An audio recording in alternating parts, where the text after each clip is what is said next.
उस सीट पर भी मतदान हुआ है जहां पर वोटरों ने बढ़ चढ़कर हिस्सा लिया है। हमारे संवाददाता ने पोलिंग बूथ से जायजा लिया है, आप भी देखिए। चुनाव की प्रक्रिया थी, जो लोग मतदान करने आ रहे थे वो लगभग बंद हो चुका है।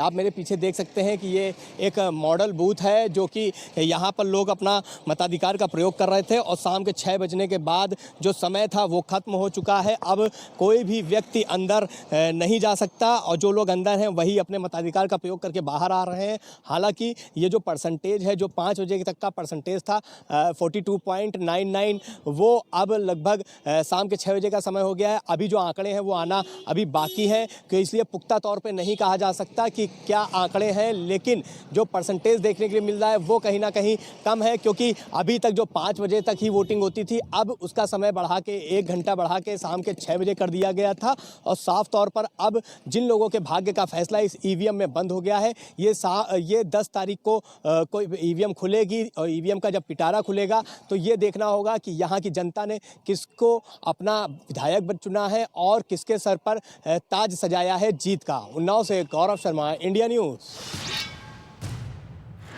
तो फिर वही फिरोजाबाद की टुंडला विधानसभा सीट पर भी वोटिंग संपन्न हुई और अब 10 नवंबर को इसके नतीजे आएंगे। हमारे संवाददाता की ये रिपोर्ट देखिए। हम इस समय टुंडला विधानसभा की एक पोलिंग बूथ नगला खार पर मौजूद हैं। चुनाव प्रक्रिया ख़त्म हो चुकी है, 6 बज चुके हैं और 6 बजे के बाद यहाँ पर कोई भी मतदाता नहीं दिखाई दे रहा है। आप मेरे पीछे देख सकते हैं, पूरी तरीके से पोलिंग बूथ खाली है और यहाँ पर देख सकते हैं कि कोई भी मतदाता नहीं है। जबकि अमूमन ये देखा गया है कि जब आखिरी वक्त होता है तो काफ़ी तादाद में लोग वोट डालने आते हैं, लाइन लग जाती है, लेकिन 5 बजे के बाद से ही मतदाताओं का आना बिल्कुल बंद हो गया था। 6 बजे बज चुके हैं लेकिन अब कोई भी मतदाता नहीं है और इसी वजह है कि 5 बजे तक 49% ही मतदान टुंडला विधानसभा में देखने को मिला है। लेकिन ये कमी जो रही है, अभी 1 घंटे की मतदान जो प्रश्न आएगा वो मतदान कितना होता है, 50-51 तक ही जा सकता है। ये परसेंट पिछले विधानसभा चुनाव 2017 से काफ़ी कम है, क्योंकि 2017 में करीब 66.7% मतदान हुआ था, जो कि उसके मुकाबले ये मतदान काफ़ी कम है। अब देखना ये होगा कि इसका क्या असर पड़ता है, किस प्रत्याशी पर असर पड़ता है, ये आने वाला वक्त बताएगा। लेकिन अब जितने प्रत्याशी थे उनकी किस्मत ईवीएम में कैद हो चुकी है, बंद हो चुकी है। अब किसकी किस्मत चमकेगी, कौन टुंडला का विधायक बनेगा, ये 10 तारीख को ही साफ हो पाएगा। Mohammad Shahid, India News, Tundla. तो आप देख रहे हैं जगह जगह पर हमारे जो सहयोगी पहुंचे, उन्होंने भी मतदान केंद्रों के ऊपर क्या स्थिति रही ये भी आप तक पहुंचाया और मतदान का जो परसेंटेज है जो कम हुआ है ये भी अपने आप में बेहद चौंका देने वाला है, क्योंकि ज़्यादातर जगहों पर जो मतदान है वो 50% से भी कम देखने को मिला है। तो ऐसे में बहुत महत्वपूर्ण ये भी हो जा रहा है कि आखिर जो लोग हैं वो घरों से बाहर क्यों नहीं निकले, इसके पीछे के भी क्या कारण है, ये कैसे प्रभावित करेगा और इस चुनाव को लेकर के क्या जो सत्ता पक्ष है उसके अगेंस्ट ये जाएगा, क्योंकि लोगों की जो उदासीनता है वो साफ तौर पर देखने को मिली है। कहीं कहीं तो मतदान का बहिष्कार भी हुआ है, कई गांव के गांव ऐसे रहे जो कि मतदान करने के लिए नहीं पहुंचे। हालांकि बाद में जिला प्रशासन इस कवायद में लगा हुआ नजर आया कि गांव वालों को समझाया गया और उसके बाद फिर छुटपुट मतदान वहां पर भी देखने को मिला। तो कुल मिलाकर के सभी पार्टियां अपनी अपनी जीत के दावे के साथ इन सभी 7 सीटों पर अपने प्रत्याशियों को चुनावी मैदान में उतार चुकी हैं। लेकिन महत्वपूर्ण ये है कि आखिर जो 7 सीटें हैं वो किसके पाले में जाती हैं, इन 7 सीटों पर किसका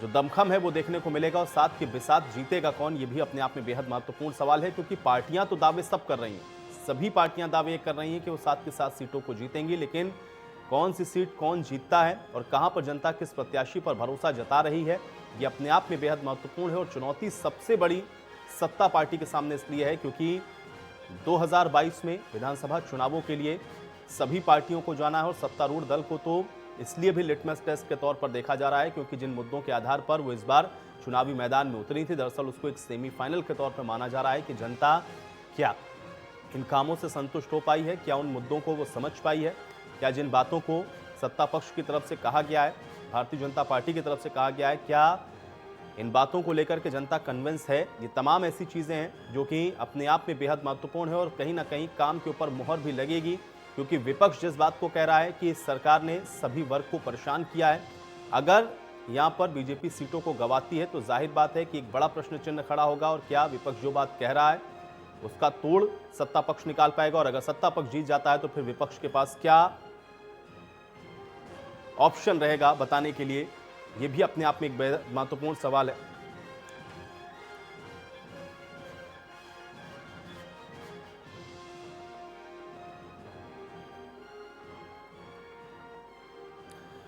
तो चलिए आज बड़ी बहस की शुरुआत यहीं से करते हैं। तमाम अहम सवाल हमने आपको बता दिए और आज इन्हीं सवालों के साथ इस चर्चा की शुरुआत होगी। कुछ मेहमान मेरे साथ जुड़ गए, उनका परिचय मैं आपके साथ करवा देता हूं। नाहिद लारी खान हमारे साथ जुड़े हुए हैं, नेता हैं समाजवादी पार्टी की। बहुत स्वागत है नाहिद लारी खान जी आपका। केसी जैन जी हमारे साथ जुड़ चुके हैं, नेता हैं भारतीय जनता पार्टी के। केसी जैन जी आपका भी बहुत स्वागत है। उमाशंकर पांडे जी हमारे साथ जुड़े हुए हैं, प्रवक्ता हैं कांग्रेस पार्टी के। उमाशंकर पांडे जी आपका भी बहुत स्वागत है। और सुरेश चंद्रा हमारे साथ जुड़े हुए हैं, नेता हैं बहुजन समाज पार्टी के। सुरेश चंद्रा जी आपका भी बहुत स्वागत है। तो नाहिद लारी खान आज से आपसे ही शुरुआत करते हैं। जीत के दावे तो सभी कर रहे हैं, लेकिन समाजवादी पार्टी को कैसे आंक पा रही इन उपचुनावों के बीच में, क्योंकि कई जगहों पर तो हम लोगों ने देखा और खासतौर से जौनपुर का जिक्र हो रहा था, वहां पर तो वोटिंग का परसेंटेज भी बहुत कम नजर आया है। ऐसा क्यों हो रहा है और उसके अलावा कितना आश्वस्त हैं आप इस उपचुनाव को लेकर के? आपका पहला कमेंट मैं चाहूंगा। देखिए, जो हमारे पोलिंग एजेंट्स हैं और जो उन्होंने न्यूज दी हमें 6:30 बजे तक की जो न्यूज हमें दी, उस आधार पे मैं बताना चाहूंगी कि जहां पोलिंग परसेंटेज ज्यादा रहा और जहां पोलिंग परसेंटेज कम भी रहा, वहां स्पष्ट दिख रहा है कि भाजपा के खिलाफ जनता ने वोट किया है। और आप देखिएगा कि सभी सीट पर भाजपा हारेगी और 5 सीटों पर भाजपा की जमानत जब्त होगी। आप देखिए कि यूपी बाई इलेक्शन और मध्य प्रदेश बाई इलेक्शन और बिहार का जो इलेक्शन है, इसमें जनता ने तय कर लिया है कि बीजेपी को बहुत दूर फेंकना है।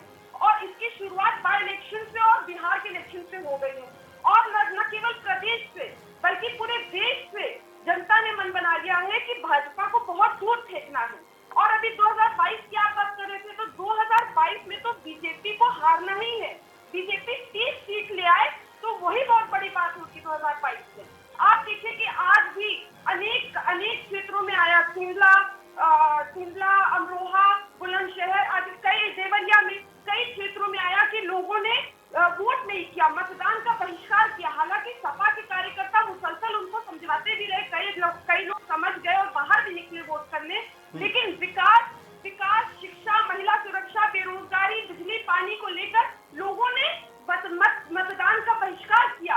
और शर्म आनी चाहिए भाजपा सरकार को कि कई जगह तो लोगों ने अपने घर के बाहर नोटिस चिपका दिया कि विकास नहीं, रास्ता नहीं तो वोट नहीं। तो भाजपा सरकार को शर्म आनी चाहिए कि इस तरह लोग आक्रोशित है, जनता आक्रोशित है। और भाजपा जो ये शमशान और कब्रिस्तान की बात करके लोगों को बहकाने का काम किया, जिन लोगों ने, आज उनका जो है चेहरा बेनकाब हो गया। सोंडला में लोगों ने वोट नहीं किया इस बेस पर कि वहां पर शमशान घाट 4 सालों में शमशान घाट बना ही नहीं। तो आज भाजपा सरकार का असली चेहरा बेनकाब हो गया है।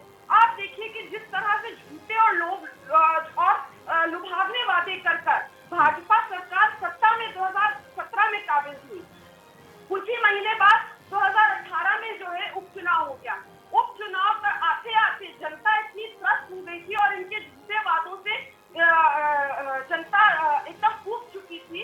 तो जनता ने इनको उपचुनाव में सबक सिखाया। चीफ मिनिस्टर खुद और डिप्टी चीफ मिनिस्टर अपनी सीट नहीं बचा सके। और अब भी जो उपचुनाव अब हुए हैं, इसमें भी आप देखिएगा कि बीजेपी को जनता धूल चटाने का काम करेगी। और जनता ने तय कर लिया कि बीजेपी को सरकार से बहुत दूर फेंकने का जनता ने मन बना लिया है। जिस तरह नाहिद लारी खान जी आज की चर्चा बहुत महत्वपूर्ण है। नाहिद लारी खान जी आज की चर्चा इसलिए बहुत महत्वपूर्ण है क्योंकि आज की चर्चा में जो आप लोग बात कहेंगे, इसी से हम लोग तय करेंगे, क्योंकि 10 तारीख को हम लोग फिर बैठेंगे चर्चा करने के लिए। उस दिन तो बिल्कुल तस्वीर साफ होगी। ये वाइस वर्सा भी होगा क्या, अगर हम ये मान के चलें जो बात आप कह रही हैं? नाहिद लारी खान जी, मेरा सवाल सुन लीजिए, पहले मेरा सवाल सुन लीजिए। मुझे पता है कि आपको बहुत कुछ कहना है। मेरा सवाल यह है कि क्या ये वाइस वर्सा हो जाएगा, क्योंकि आपने ये कहा कि इन लोगों से त्रस्त हैं, मतलब जो सत्ता पक्ष है उससे जनता बुरी तरह से त्रस्त है। लेकिन मैं फिर कह रहा हूं कि नतीजों का इंतजार हम लोग करेंगे, लेकिन आपने जो बात कही इस आधार पर मैं कह रहा हूं कि अगर ये जीत जाते हैं तो फिर आपकी सारी बातें क्या खंडित हो जाएंगी, या ये आपके ऊपर इंप्लीमेंट होंगी फिर कि भाई ये लोग तो कन्विंस कर ले गए, आप लोग कन्विंस नहीं कर पाए, मतलब जनता उनके साथ है? फिर इसका क्या जवाब होगा नाहिद लारी खान जी? आयुष जी, आप समझे कि 10 तारीख को आप मुझे बुलाइएगा और मैं आपके साथ डिबेट पे रहूंगी। और निश्चित रूप से आप देखिएगा कि 5 सीटों पर भाजपा की जमानत जमानत जब्त होगी और सारी सीट भाजपा हारेगी, बाकी 7 सीट भाजपा पूरी तरह हारेगी। आप देखिए कि जो जनता है वो भूली नहीं है कि कोरोना काल में गुजरात, मध्य प्रदेश, हरियाणा में जो लाखों मजदूर यूपी और बिहार से काम कर रहे थे, उनको कैसे खदेड़ कर वहां से भेजा गया और हजारों किलोमीटर पैदल चलकर वो लोग आए और इसमें महिलाएं भी शामिल थी, बच्चे भी शामिल थे। अनेकों लोगों की मृत्यु हो गई, अनेकों महिलाओं ने रास्ते में डिलीवरी। ठीक है आज वो लोग नाहिद लारी खान जी, देखिए ये सवाल मैंने इसीलिए पूछा क्योंकि भाई देखिए जो बात आप लोग कहेंगे फिर वो पूरी तरह से असत्य हो जाएगी, फिर हमको ये मानना पड़ेगा कि भाई जो बात भारतीय जनता पार्टी कह रही थी दरअसल वही सही, क्योंकि उसके ऊपर जनता ने भरोसा जता दिया। इसलिए आज जो कुछ बोलें थोड़ा सा ग्राउंड रियलिटी के आधार पर बोलें, क्योंकि 10 तारीख को तो तस्वीर स्पष्ट होनी ही है। अब जो चुनावी बातें करनी थी वो आप लोग कर चुके, आज तो ईवीएम में कैद हो गया सब कुछ। उमाशंकर पांडे जी क्या कहना चाहेंगे? आज एक तो चुनाव को लेकर के आज जो मतदान हुआ उसका परसेंटेज बहुत कम देखने को मिला और कांग्रेस को कहां पर आंकते हैं आप उमाशंकर पांडे जी, क्योंकि समाजवादी पार्टी तो सारी सीटें जीत रही है। देखिए आयुष जी, आज भारतीय जनता पार्टी के पाप के भरे हुए घड़े को जनता ने हनुमान बनकर उनके लंका का दहन कर दिया। और अब 10 नवंबर को दशहरा होगा जिसमें रावण का दहन होगा। आप 10 को परिणाम आने दीजिए। जनता ने उन सारे चीजों का आज जवाब दिया है जो भारतीय जनता पार्टी ने पिछले 3.5 सालों में उत्तर प्रदेश में किया है। चाहे वो महंगाई की बात हो, चाहे वो बेरोजगारी की बात हो, चाहे वो बीआरडी मेडिकल कॉलेज के ऑक्सीजन का मामला रहा हो, चाहे वो किसानों को गरीब और गुलाम बनाकर बंधुआ मजदूर बनाने की भारतीय जनता पार्टी की किसान बिल के माध्यम से साजिश हो, चाहे वो खाद, बिजली, कीटनाशक दवाइयां, इन सबके मूल्य का अधिकाधिक बढ़ना और उसके उलट किसानों का 900 रुपए से 950 रुपए में धान खरीद का विश्वासघात हो, ये सब जनता ने आज इसका हिसाब बराबर कर लिया है। जिस तरीके से प्रवासी मजदूरों ने अपने पैरों में छाले लेकर ये उत्तर प्रदेश की धरती पर चलते हुए देखे गए थे, आज उसका भी आज रिजल्ट भारतीय जनता पार्टी को जनता ने दे दिया है, उसका जवाब। अब भारतीय जनता पार्टी ने पूरी ताकत लगाई है इस चुनाव में। मुख्यमंत्री जी और भारतीय जनता पार्टी के तमाम सारे जितने मंत्री, विधायक, सांसद सब इन 7 विधानसभाओं में पड़े रहे और हर तरीके का खेल इन्होंने खेला है। प्रशासनिक मशीनरी से लेकर, चुनाव आयोग से लेकर, पैसे बांटने से लेकर, धमकाने से लेकर हर तरीके का षड्यंत्र भारतीय जनता पार्टी ने किया है। लेकिन इसके बावजूद 10 तारीख को जो नतीजे आएंगे वो बताएंगे कि उत्तर प्रदेश की जनता अब आपके विश्वासघात का जवाब देने के लिए निकल गई है। लेकिन उमाशंकर पांडे जी, अगर नतीजे विपरीत आ गए, उमाशंकर जी देखिए अभी तो सारी हाइपोथेटिकल सिचुएशन है ना, क्योंकि अभी आप भी अपना आकलन कर रहे हैं, क्योंकि नतीजे क्या आएंगे तो किसी को पता नहीं है ना, यहाँ तो केवल एज्यूम किया जा सकता है। ये हाइपोथेटिकल सिचुएशन में अभी हम लोग हैं। अगर ये विपरीत आते हैं परिणाम, तब आप कहेंगे कि इन्होंने मशीनरी का दुरुपयोग करके जीत हासिल कर ली है। क्या ये बैकअप प्लान है अभी से उमाशंकर पांडे जी?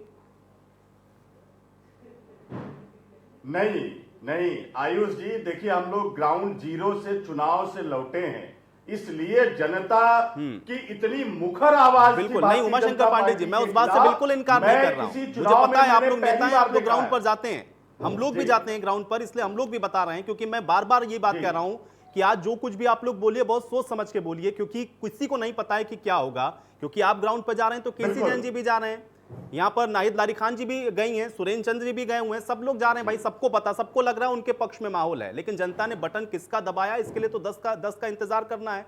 लेकिन अगर आप ये कह रहे हैं कि इन्होंने मशीनरी का दुरुपयोग किया है, तो क्या ये मैं मान के चलूं ये बैकअप प्लान है कि अगर पक्ष में परिणाम ना आए तो फिर ये कटाक्ष हो सकता है कि भाई दुरुपयोग करके जीत गए ये लोग? नहीं आयुष जी, पूरी जिम्मेदारी के साथ मैं आपके चैनल पर कह रहा हूं, मैं फिर उसको रिपीट कर दे रहा हूं, भारतीय जनता पार्टी के पाप का घड़ा भर गया है, उनका लंका दहन आज हो गया है। 10 नवंबर को दशहरा हम मनाएंगे और 14 तारीख को दीपावली भी मनाएंगे।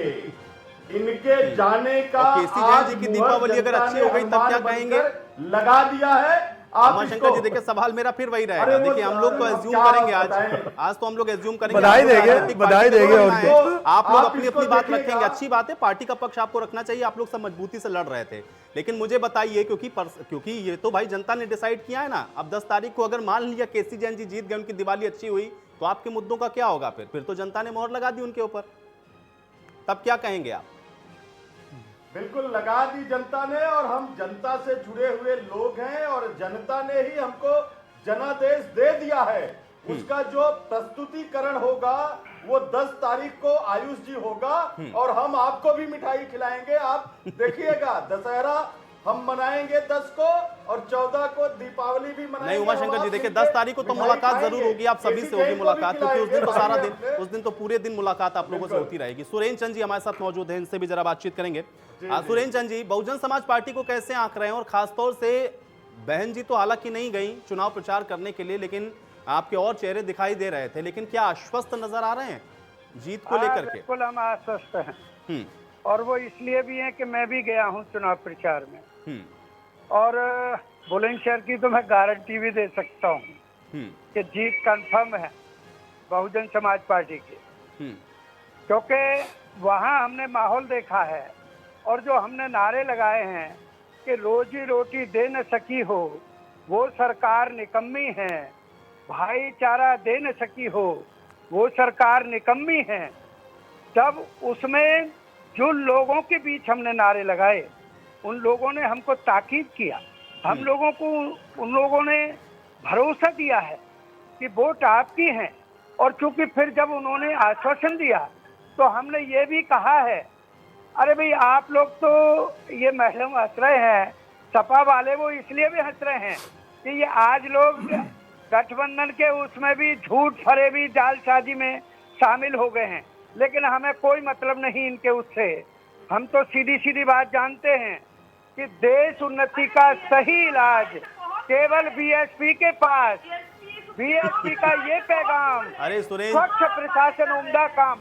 सुरेंद्र चंद जी भाई, आरोप तो सरकार आप लोगों के ऊपर ये भी लगे, क्योंकि दोनों ही लोग कह रहे थे भाई, समाजवादी पार्टी ने भी कहा कि आप तो भाजपा के लिए काम कर रहे हैं, कांग्रेस की तरफ से भी ऐसा ही कहा गया। आप तो उनकी बी टीम बन के काम कर रहे थे, आपने तो लड़ा ही नहीं चुनाव। आयुष जी सुनिएगा, इन लोगों ने तीनों ने मिलकर के, बीजेपी वालों ने, कांग्रेस वालों ने और सपा वालों ने, तीनों ने मिलकर के माननीय बहन जी के जो शब्द रहे हैं, जो उनका व्याख्यान रहा है, उसको तोड़ मरोड़ करके पेश करने का पूरा प्रयास किया है, और वो समाज के साथ धोखेबाजी है। हम माननीय बहन जी ने स्पष्ट कर दिया कि जब तक मैं जीवन पर्यंत, कैसा होता है भाजपा के साथ में कोई गठबंधन, कैसा होता है भाजपा के साथ जाना, ये लोग धोखेबाज हैं। इन्होंने अरे सुरेंद्र चंद जी भाई, समाजवादी पार्टी के साथ आपका गठबंधन अगर हो सकता है तो फिर किसी के भी साथ हो सकता है। समाजवादी पार्टी के साथ अगर आप गठबंधन करके लड़ सकते हैं तो आप किसी के भी साथ लड़ सकते हैं। इसलिए इन बयानबाजियों के मायने क्या भाई? राजनीति तो यही है ना, राजनीति में तो आप कहीं भी जा सकते हैं। ठीक है, जो वो गठबंधन हुआ था, उस गठबंधन में इन्होंने धोखेबाजी की। माननीय सतीश मिश्रा जी को पका करके, समझा करके, मना करके, फुसला करके वो केस विड्रॉ करा लिया। माननीय बहन जी ने भाई ये काम तो है। भाजपा भी कर सकती है ना। हालांकि वो बात अलग है कि भाजपा कह रही है कि उनको नहीं जरूरत है, लेकिन हो सकता है भाई सुनिएगा कभी परिस्थिति काल ऐसा हो तो ऐसा कुछ भी हो सकता है। और ऐसा नहीं है कि आप भाजपा के साथ कभी गए नहीं या उनके साथ आपने गठबंधन में सरकार बनाई नहीं, इसलिए बसपा ये कह नहीं सकती। वो बात अलग है कि मौके की नजाकत को देखते हुए बहन जी कह दे, मौके की नजाकत को देखते हुए बहन जी ने कह दिया भाई इनके साथ नहीं जाएंगे, लेकिन ऐसा तो नहीं ना कि भाजपा के साथ आप कभी गए नहीं। चलिए ठीक है, अब एक कमेंट में केसी जैन जी से लूंगा, मैं आऊंगा आप लोगों के पास, अभी समय है मेरे पास। केसी जैन जी देखिए, अमूमन मैं चर्चा की शुरुआत हमेशा सत्ता पक्ष के साथ करता हूं, लेकिन आज मैं आपके पास सबसे अंतिम में इसलिए आ रहा हूं क्योंकि चुनौती के साथ साथ साख का सवाल आपके लिए है। इन सब के पास खोने के लिए कुछ नहीं है, अगर एक एक दो सीटें भी सबने ली ना तो नुकसान आपको हो रहा है। मतलब लिटमस टेस्ट आपका है, क्या आश्वस्त हैं आप केसी जैन जी? और अगर हैं तो फिर आप बताइए ये लोग सब कैसे दावे कर रहे हैं कि जीत रहे हैं ये सारे के सारे? जी पहली बात तो आयुष जी, सबके अंदर की जो शंकाएं हैं और आपने एक बहुत अच्छा प्रश्न किया कि स्कैम करने का तरीका और बचाव का तरीका आप लोग पहले से ढूंढ रहे हैं, तो ये बात सही है। दूसरी बात ये है कि अभी हमारे कांग्रेस के साथी ने कहा, उमाशंकर जी ने, कि जो है लॉकडाउन के समय में जो किसान थे, मजदूर थे, उनके पैरों में छाले पड़ गए और उनको इधर उधर भटकना पड़ा। अरे महाराष्ट्र में आपकी सरकार थी, सबसे ज़्यादा किसान मजदूर कहाँ से भगाए गए? महाराष्ट्र से। उत्तर प्रदेश से कोई मजदूर नहीं भगाया गया, हमने तो सबको सड़ दी। माननीय योगी आदित्यनाथ जी ने बसें चालू की, बसें लगाई, और इन्होंने जो बसों की लिस्ट जारी की, फर्जीवाड़ा उसमें किया। बसों में किसमें मोटरसाइकिलों की लिस्ट भेज दी बसों में कि देखिए हम बसें भेज रहे हैं। इन्होंने क्या किया, ई रिक्शा जो है उसकी लिस्ट भेज दी, कहा देखिए बसें भेज रहे हैं। तो इनको जवाब देते नहीं बना। दब गया, अब तो ईवीएम का बटन दब गया। बिल्कुल बिल्कुल बिल्कुल आयुष जी, बताइए कि आप आश्वस्त कैसे हैं? बिल्कुल आयुष जी, अगर आप आश्वस्त हैं कि आप जीत रहे हैं, क्योंकि भाई 7 में से 6 तो आपके पास थी, जो आधार बताया वो मैं बता रहा हूं। कह रहे हैं समाजवादी पार्टी की आपकी तो भाई 5 जगहों पर तो जमानत जब्त होगी, एक तो वो वैसे ही जीतेंगे, दूसरा और जहां जमानत जब्त हो जाएंगे वहां ये लोग जीत जाएंगे। देखिए ये लोग कैसे आश्वस्त हैं और आप कैसे कह रहे हैं कि आप जीतेंगे? आयुष जी ये बताइए, वो क्या कह रहे हैं? पांव में छाले पड़े, गरीबों के साथ हुआ, वो सब जनता ने देख लिया ना, वो तो आज कैद हो गया ईवीएम में। अब उस पर चर्चा करने से तो कोई फायदा है नहीं। मुझे बताइए आश्वासन आपको कैसे लग रहा है और आप आश्वस्त कैसे हैं? आयुष जी, इसका कोई प्रमाणिक मुझे बात बताइए ना, क्योंकि फील्ड पे आप सब लोग जा रहे हैं, मैं भी जा रहा हूं, आप लोग भी गए। मुझे बताइए भाजपा कैसे दावा कर रही है कि वो जीतेगी? सुनिए आयुष जी। जी जी मैं सुन रहा हूं। जी जी, देखिए आयुष जी, माननीय योगी आदित्यनाथ जी की उत्तर प्रदेश में सरकार है, मुख्यमंत्री है, और उन्होंने जो काम किए हैं उस पर जनता ने भरोसा जताया है।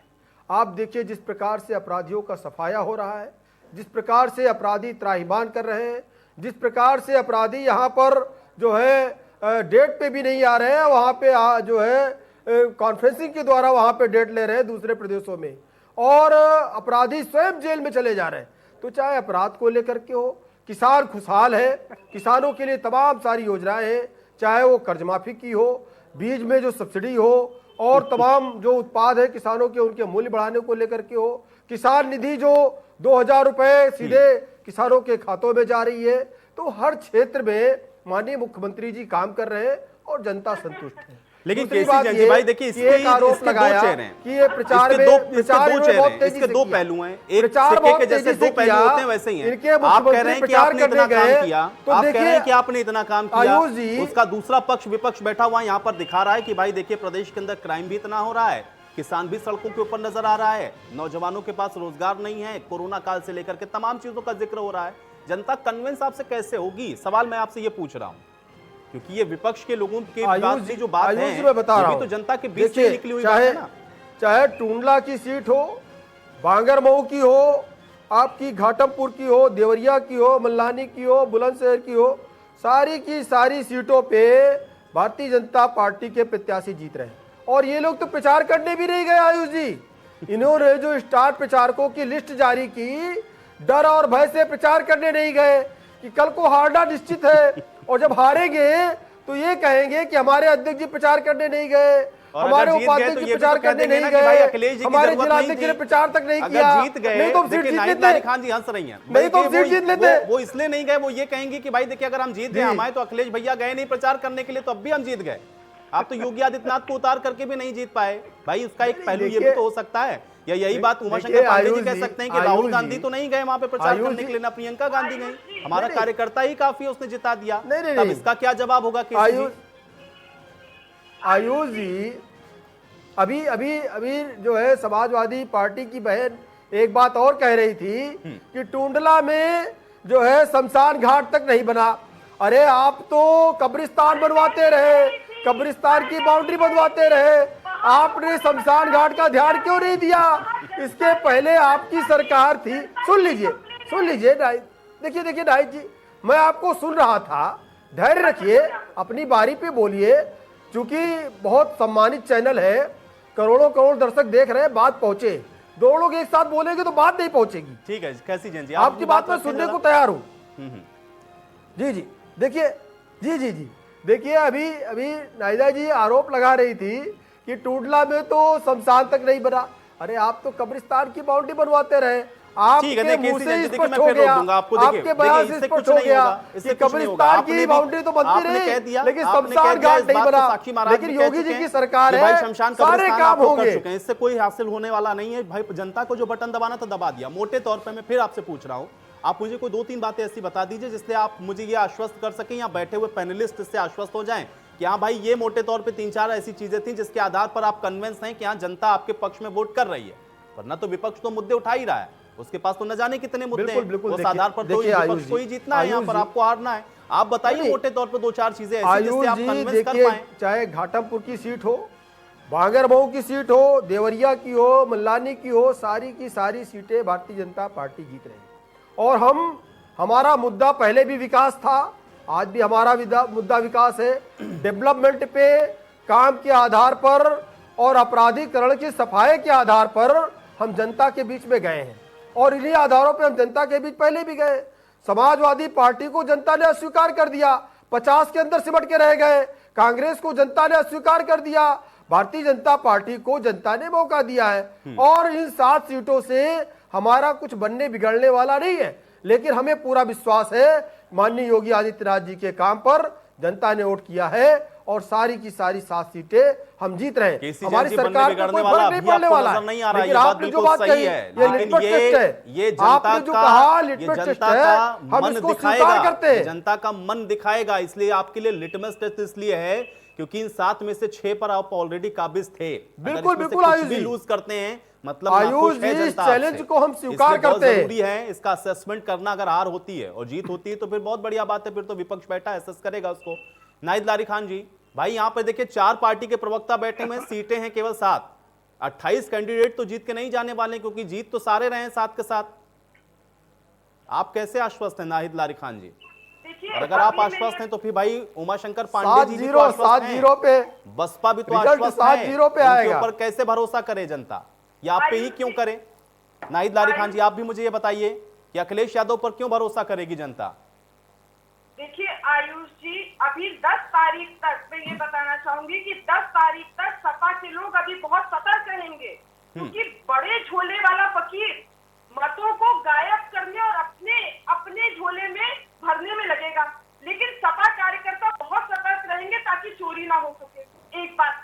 दूसरी बात, अभी केसी जैन कह रहे थे, भाजपा के जो नेता हैं, कि हम शमशान घाट की बात कर रहे हैं। मैं शमशान घाट की मैं नहीं बात कर रही हूँ। मीडिया में आया था कि वहां टुंडला सीट से जो जनता है उन्होंने मतदान नहीं किया एक क्षेत्र में, क्योंकि वहां पर शमशान घाट 4 वर्षों में नहीं बना। तो जो लोग कब्रिस्तान और शमशान घाट की बात करते थे, आज उनका जो है चेहरा बेनकाब हुआ, क्योंकि ये खाली केवल बातें ही करते रहे, इन्होंने कोई काम नहीं किया।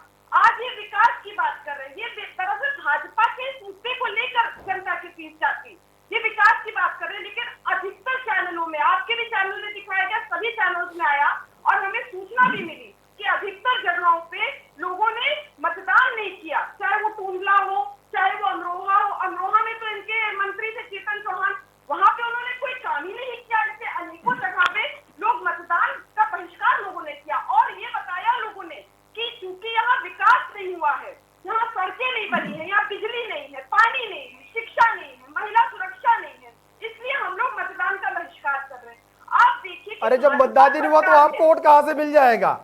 जब मतदान ही नहीं हुआ तो आपको वोट कहां से मिल जाएगा?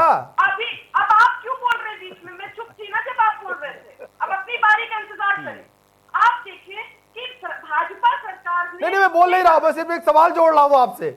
नहीं, मत एक जोड़े, सवाल मैं जोड़ रहा हूँ कि जब वोट ही नहीं पड़ा तो जब वोट पोल ही नहीं हुआ तो आप कैसे जीत जाएगी? समाजवादी पार्टी कैसे जीत जाएगी? इस तरह की डिबेट करने से फायदा नहीं है।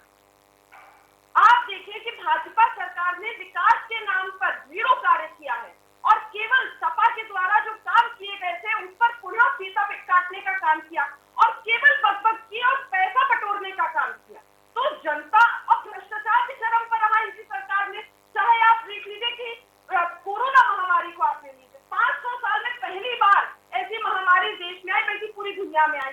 उसमें भी हर जिले में कोरोना किट पर घोटाला हुआ और ये घोटाला हुआ योगी सरकार में जो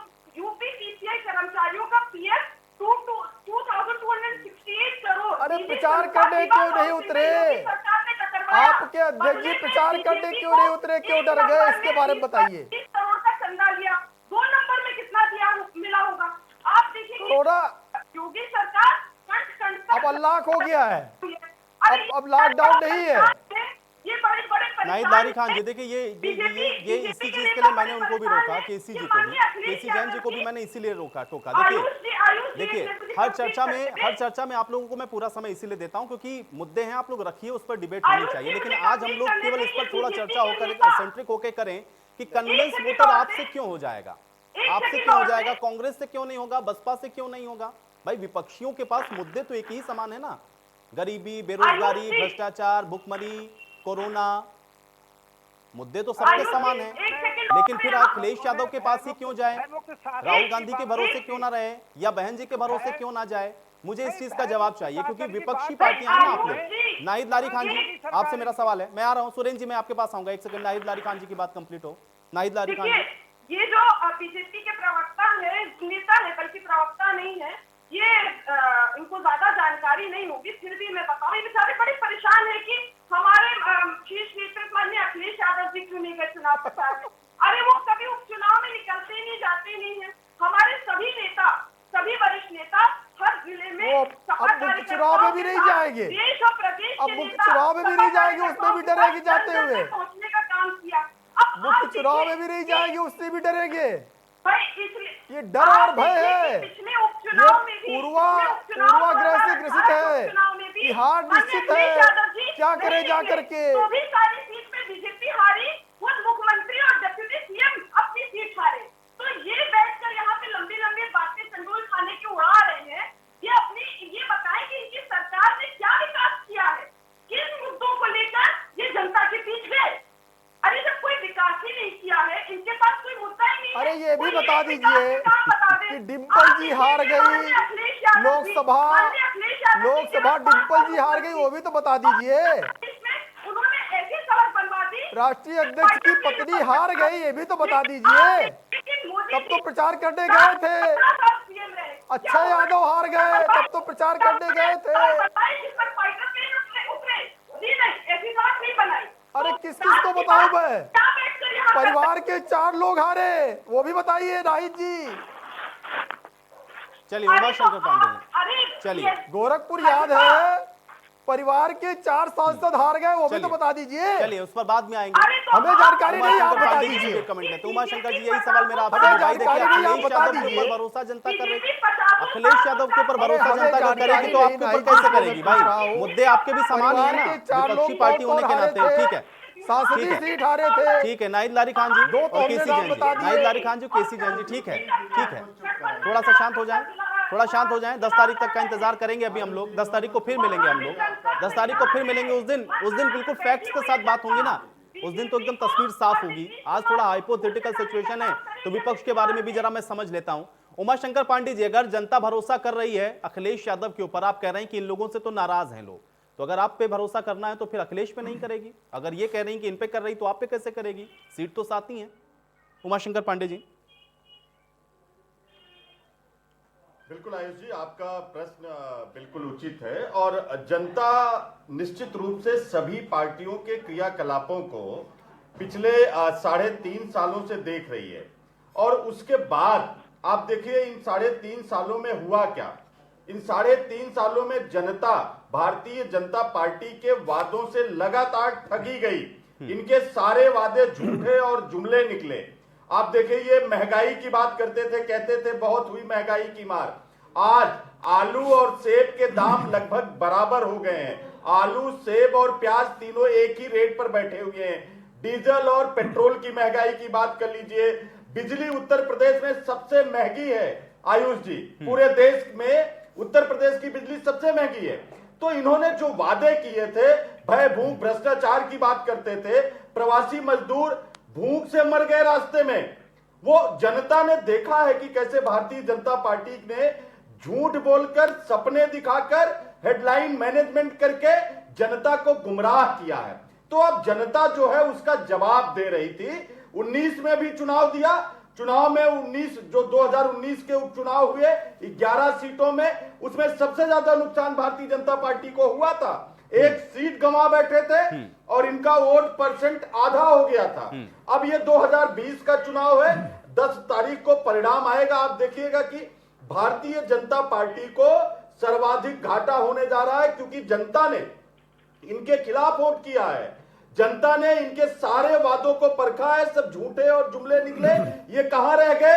ये किसी की गाड़ी पलटते रहे, किसी का घर ढाते रहे, और जिस विकास की बात ये कर रहे हैं वो उस विकास बहुत पीड़ा है। उस विकास को भी इन्होंने अपराधियों के मारे जाने पर बहुत पीड़ा है कांग्रेस को। खुशी दुबे भी इनको जवाब दे रही है, और जिनके घर ढहाए गए, जिनके गाड़ी पलटे गए, जिनका धान खेतों में सड़ रहा है, 1886 रुपए की बात करके आपने उनको 9.5 और 900 रुपए में बेचने को मजबूर कर दिया। आपने उनका खाद महंगा कर दिया, बीज महंगा कर दिया, कीटनाशक महंगा कर दिया, कृषि उपकरणों पर जीएसटी लगा दिया। वो किसान जिसको आपने चारों तरफ से घेर कर गुलाम, गरीब और बधुआ मजदूर बनाने का षड्यंत्र किया, ये सारे लोगों ने, और उन युवा बेरोजगारों ने जिनको आपने 3.5 साल से ठगा है, लाठियां बरसाई हैं, उनको जेल भेजा है, उनको हाई कोर्ट के चक्कर लगवाए हैं, सुप्रीम कोर्ट के चक्कर लगवाए हैं, सांसद, विधायक, मंत्रियों के चक्कर लगाए, उमाशंकर जी, उन सारे लोगों ने जवाब दिया है। डिबेट की कुछ क्लिप्स जरूर रखी जाएंगी। मैं एक बात उमाशंकर जी, डिबेट की कुछ क्लिप्स जरूर रखूंगा मैं, बिल्कुल 10 एक तारीख बात को और आयुष जी सुनवाऊंगा मैं कहूंगा। जरूर। ये जितने प्रवक्ता हैं यहाँ पर सबको, बिल्कुल रखिए, मैं भी क्योंकि सारे लोग चाहता हूं, ऐसी ही बातें कर रहे हैं, जी। और ये क्लिप सुनवाऊंगा मैं, फिर उस पर आयुष मैं जी, मुझे पूछूंगा 10 आप सेकंड लोगों और से चाहिए, 10 कि आप सेकंड और लोग चाहिए। आप आयुष लोग जी, क्या कह रहे थे और आज क्या आयुष जी, नतीजा, आपका इसलिए फिर मैं कह रहा हूँ 10 सेकंड और मुझे दीजिए। थोड़ा सा जमीनी रियलिटी आयुष को जी, ध्यान मुझे में 10 रखते हुए, सेकंड जहन और में रखते हुए बोलिए। एक किसी को बुला लिया है, ये ऑफिशियल आयुष जी 10 सेकंड और दे दीजिए। 2 आपके प्रश्न का आधा जवाब रह गया। बहुजन समाज पार्टी के साथी कह रहे थे मायावती जी की, और गारंटी दे रहे थे। सुरेश जी, जिन मायावती जी की बात की गारंटी नहीं है, उनकी गारंटी पर आप भी मत रहिए, निकलिए वहां से। वहां अब कुछ बचा नहीं है, ना गारंटी है ना वारंटी है। बसपा अब साफ हो चुकी है, और जिस तरीके से 3.5 साल में माहौल रहा, अखिलेश यादव जी ट्विटर के नीचे नहीं आए। जब प्रवासी मजदूर मारे जा रहे थे तो अखिलेश यादव जी ट्विटर खेल रहे थे। जब सीए एनआरसी के आंदोलन हो रहे थे, अखिलेश यादव जी कहीं नजर नहीं आए। जब घर ढहाए जा रहे थे, जब गाड़ी पलटी जा रही थी, जब खुशी दुबे को जबरन जेल में डाल दिया गया, आज तक खुशी दुबे वहां पर है, तब अखिलेश यादव जी और बहन जी ट्विटर खेल रहे थे। ये जो भारतीय जनता पार्टी का डर है, जो सीबीआई और ठीक है, ईडी चलिए अब का सुरेश डर जी से है, मैं जवाब देता हूँ। भाई देखिए सुरेश चंद्र जी, भाई ये बड़ा महत्वपूर्ण सवाल है। भाई देखिए, विपक्ष को अपनी प्रेजेंस तो दिखानी पड़ेगी। विपक्ष को, चाहे कांग्रेस दिखा रही है जिस तरीके से, वैसे फिर भाई बहुजन समाज पार्टी को भी दिखाना चाहिए, और समाजवादी पार्टी को। भाई प्रेजेंस अगर नहीं होगी तो जनता मोटिवेट कैसे होगी, कन्विंस कैसे होगी? अगर कांग्रेस बढ़िया होती, बीजेपी बढ़िया होती, तो इस देश में बहुजन समाज पार्टी बनाने की जरूरत क्या होती? अरे इन लोगों ने झूठे वादे किए, इन्होंने भ्रष्टाचार का दावा किया। अरे भाई सुनो, अरे सुनो ना, अरे सुनो ना, कोई नहीं मान रहा है, अब खत्म हो गई। अरे देखेगा, दुकान बंद। अरे भाई, अरे सुरेश चंद्र जी देखिए, भाई सवाल है ना सुरेश जी, भाई देखिए उनका सवाल भी जायज है। जिनकी खिलाफत करके आपने पार्टी बनाई, उनके ही साथ आपने गठबंधन किया, तो भारतीय जनता पार्टी के साथ तो आप गठबंधन कर ही चुके थे। भारतीय जनता पार्टी के साथ तो आप सत्ता के भागीदार भी रहे, वो कैसे भरोसा करेगा आपके ऊपर? आपने जाति पार्टी का जहर फैला दिया, भाईचारा समाप्त कर दिया, रोजगारी तुमने। ठीक बात है, लेकिन सुरेश चंद्र जी, भाई जिस मुद्दों को लेकर आपने पार्टी बनाई वो हाशिए पर क्यों चली गई? वो हाशिए पर क्यों चली गई? और पिछले साल के विधानसभा चुनाव से लेकर लोकसभा चुनावों तक को याद करिए, आप हाशिए पर क्यों पहुंच गए? आप क्यों पहुंच गए हाशिए पर? यानी कि जिस समाज को साधते हुए आपने पार्टी बनाई, उस समाज ने ही आपके ऊपर भरोसा करना छोड़ दिया। उस समाज ने ही आपके ऊपर भरोसा करना छोड़ दिया। तो भाई कुछ तो हुआ होगा, कुछ तो हुआ होगा। सुरेश चंद्र जी, क्या उसका आत्मविश्लेषण किया? सुरेश चंद्र जी, क्या उसका आत्मविश्लेषण किया आप लोगों ने? भैया से राखी फिर बंधवाएं। सुरेश चंद्र जी, उसका आत्मविश्लेषण किया? और अगर अगर आत्मविश्लेषण किया तो आप बताइए कि आप क्यों आश्वस्त अरे हैं, सर, और बहन जी कैसे आयुष जी- आश्वस्त हैं कि आप लोग 7 सीटों में से कुछ सीटों को जीतेंगे या 7 की 7 तो ही जीतेंगे? आयुष कैसे? जी, मैंने तो अभी जिक्र किया, हम झूठ फरेबी की बात नहीं करते जी। और ना झूठ बोलते हैं। हम तो सीधी सीधी बात जान रहे हैं। बुलंदशहर पर गए हैं, बुलंदशहर सीट हम जीत करके दिखा देंगे, सीधा सीधा फंडा है। दूसरे, अगर कांग्रेस इतनी बढ़िया होती, बीजेपी इतनी बढ़िया होती, तो मान्यवर कांशीराम साहब को अपनी जिंदगी लगाने की जरूरत नहीं पड़ती, बहुजन समाज पार्टी नहीं बनाते। इन्होंने भयमुक्त समाज के वायदा किया था, आज चारों तरफ जहर भर दिया, चारों तरफ सांसद का जहर भर दिया, जाति पाति का जहर भर दिया।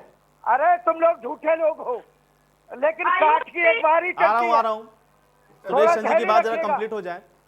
जनता समझ गई है। राखी अरे बंधवाइए, बहन जी बहन जी को भेजिए भाजपा के पास। अरे भाई, मैं आपसे बात नहीं कर रहा, मैं आयुष जी से बात कर रहा हूँ। मैं सीधा सीधा जानता हूँ, जनता देश की समझ गई है कि इन लोगों ने झूठ फरेबी करके सत्ता को हासिल किया है। देश के अंदर भी 1 अरब 35 करोड़ है, और प्रदेश के अंदर भी उतने ही करोड़ है। ठीक है, मस्जिद और मंदिर पर ठीक है। सारे देश को नहीं लड़ा दिया, ठीक कितने है। हॉस्पिटल बना दिए, लेकिन देश की कितने जनता सबको कोरोना के समझ लिए- रही है। बीजेपी भी यही कहती है कि देश की जनता समझ गई, कांग्रेस अरे भी कह रही है, हमारे- बसपा भी कह रही है, हमारे सपा भी कह रही है, शासनकाल में- और अलग अलग जगह जहां पे और हमारे क्षेत्रीय दल है वो भी यही बात शासनकाल कहते हैं। में बात ये है कि भाई देखिए, खत्म हो गए जब तक आप कन्विंस नहीं कर पाएंगे, जनता को कन्विंस नहीं कर पाएंगे, वो वोट में कन्वर्ट कभी नहीं होगा। आप मुद्दों को चाहे जितना उठाते रहिए, सवाल ये है कि क्या वो विपक्ष उन मुद्दों को सही तरीके से उठा पाया है? क्योंकि उमाशंकर पांडे जी ने उस और कुछ इशारा कर दिया। उन्होंने कहा कि बड़े नेता तो सिर्फ ट्विटर पर नजर आए, बड़े नेता दिखते ही नहीं कहीं।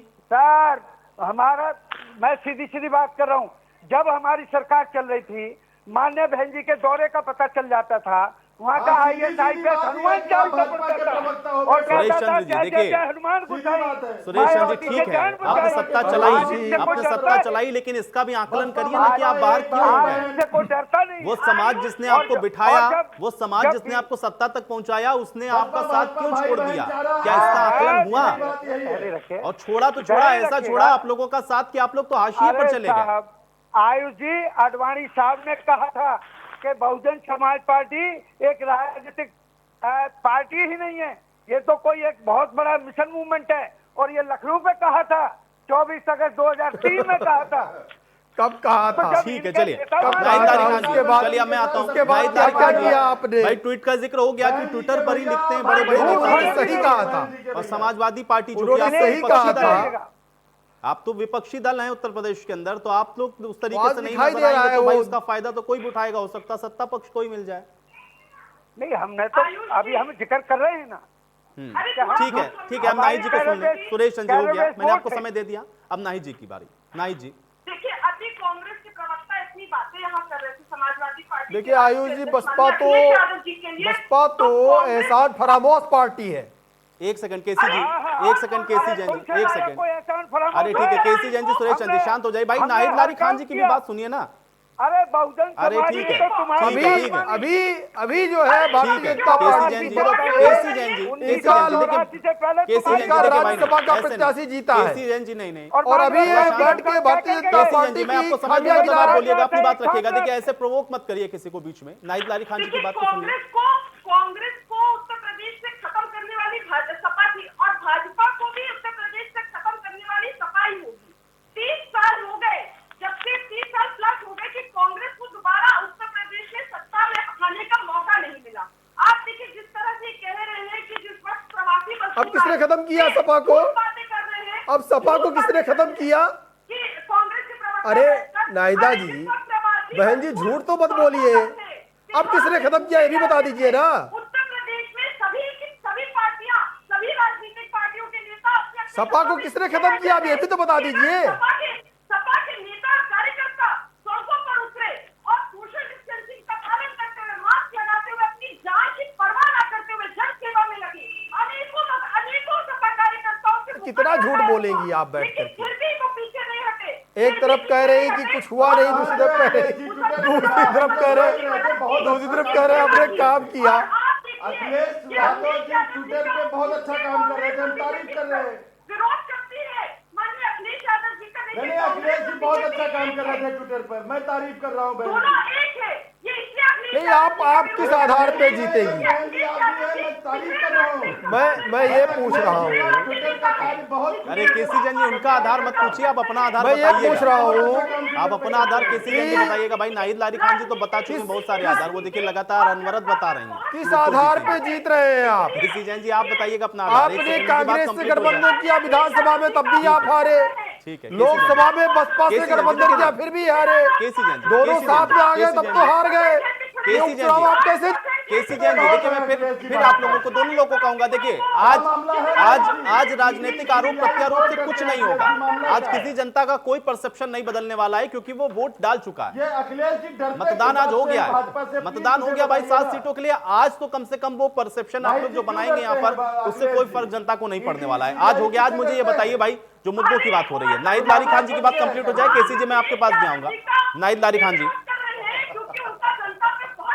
कोई मामला फंस गया है। बीजेपी, बीएसपी और कांग्रेस तीनों की लड़ाई। बहन जी, कोई मामला फंस गया है क्या? एक इकलौती पार्टी से सारी पार्टियां लड़ रही। भाई देखिए, यही सवाल मैं पूछ रहा था। मैं आऊंगा उमाशंकर जी, फिर घूम फिर के बात वहीं आएगी। लेकिन केसी जैन जी ठीक है, केसी जैन जी भाई देखिए, विपक्ष के पास मुद्दे बहुत हैं, विपक्ष के पास मुद्दे बहुत हैं, और वो जा रहा है भाई जनता के बीच। किसी के ऊपर तो भरोसा जनता कर भी सकती है। फिर मैं वही सवाल पूछूंगा केसी जैन जी, भाई देखिए, इन लोगों के पास खोने के लिए कुछ नहीं है। समाजवादी पार्टी के पास मलानी वाली सीट थी, अगर वो 1 से 2 भी होते हैं तब भी वो प्लस में हैं। अगर वो 1 से 2 होते हैं तो भी वो प्लस में हैं। उमाशंकर पांडे जी तो खाता खोलेंगे तो भी वो प्लस में हैं। लेकिन आप मुझे ये बताइए केसी जैन जी, लेकिन आपसे अगर एक भी सीट छूटती तो योगी जी के ऊपर, उनके कार्यकाल के ऊपर, उनके शासन के ऊपर सवाल होगा भाई, कि जनता नाराज क्यों हो गई, क्यों गंवानी पड़ी आपको सीट अपनी। और 2 सीटें तो ऐसी हैं जो कि आपकी मंत्रियों की खाली हुई है, कमला रानी वरुण की और चेतन चौहान जी की। वो जो 2 सीटें खाली हुई है, ये सब बड़ा महत्वपूर्ण है। क्या ये सब आकलन किया है केसी जैन जी आपने? जी नहीं, बिल्कुल। देखिए आयुष जी, जो सीटें खाली हुई हैं उनमें से या फिर राज्यसभा गए हैं, या फिर इसलिए खाली हुई कि कोई ना कोई कैजुअलिटी हुई है। तो ज्यादातर सीटें उसमें से 7 में से 6 सीटें तो भारतीय जनता पार्टी से ही खाली हुई है। अरे नाहिद लारी खान जी, फिर नाहिद लारी खान जी थोड़ा शांत हो जाए। देखिए, अब आप शांत हो जाए। देखिए केसी जैन जी को मैंने अब समय दिया, वो बोलेंगे, ठीक है। उमाशंकर जी और नाहिद लारी खान जी थोड़ा शांत हो जाओ। और नाहिद लारी खान जी में फिर आपसे भी फिर मुझे वही बात कहनी पड़ेगी। आज आपको यहाँ पर बात सही है, कुछ नहीं होगा। आप जो चीज कह रहे हैं, आप इन बातों को कह चुके हैं, कई बार मंच से भी कह चुके हैं, कई बार हम लोग के माध्यम से भी आप लोग कह चुके हैं। और अब आज 7 में से 6 सीटें जो है केसी जैन जी की बात वो को भारतीय जनता पार्टी की ही है। ऐसे में जो ये उपचुनाव है आयुष जी, जो उपचुनाव है, जो चीज आप कह रहे हैं, ये लिटमस टेस्ट है आपके लिए। बिल्कुल इस चैलेंज को हम स्वीकार करते हैं। वास्तव में जब जो 7 सीटें हैं, 7 में से अगर जौनपुर की 1 सीट को छोड़ दें, बाकी 6 सीटें भारतीय जनता पार्टी की ही खाली की हुई है। तो ऐसे में इस उपचुनाव में हम लोगों ने पूरी अपनी ताकत लगाई, इसमें कोई संदेह नहीं। माननीय मुख्यमंत्री जी ने भी दौरा किया, माननीय मुख्यमंत्री जी ने भी सभाओं को संबोधित किया, साथ ही साथ अपनी बात जनता के बीच में रखी। देखिए, ठीक है केसी जैन जी, देखिए आप मोटी-मोटी मैं 3 सीटों का आपसे जिक्र और करूंगा। जो अपराधी फरार है या जिन लोगों ने इलीगल काम किया है, वो चाहे आजम खाओ या मुख्तार अंसारी हो, ऐसे लोगों को चाहे जेल में भेजना हो या इनकी प्रॉपर्टी को जब्त करना हो या इन पे कार्रवाई करना हो, केसी जैन जी 3 इसमें सीटों भारतीय का मुझे जनता जवाब दे पार्टी की दीजिएगा। सरकार एक तो आपकी करने वाली घाटमपुर नहीं वाली सीट जो कि कमला रानी वरुण की वजह से खाली हुई, वहां पर आपने उनके परिवार के किसी कैंडिडेट को सीट नहीं दी, इस वजह से नाराजगी है। और यही वजह है कि घाटमपुर में सबसे कम वोटिंग परसेंटेज आज रिकॉर्ड किया गया है। ये आपके लिए अलार्मिंग सिचुएशन है। दूसरा, मलानी वाली जो सीट है उस पर पहले से ही समाजवादी पार्टी का कब्जा था, और वहां पर समाजवादी पार्टी और निर्दलियों के बीच में ही टक्कर लोग मान रहे थे, और वहां पर भी हम लोगों ने देखा, और आप अभी खुद कह रहे हैं कि देखिए वो 1 सीट इनके पास थी, इसलिए वो भी आश्वस्त नजर आ रहे हैं। तीसरा, बुलंदशहर का जिक्र सुरेश चंद जी कर रहे हैं। सुरेश चंद जी कह रहे हैं कि देखिए वो वहां पर गए, उनको लग रहा माहौल है और वो सीट वो निश्चित तौर पर जीतेंगे।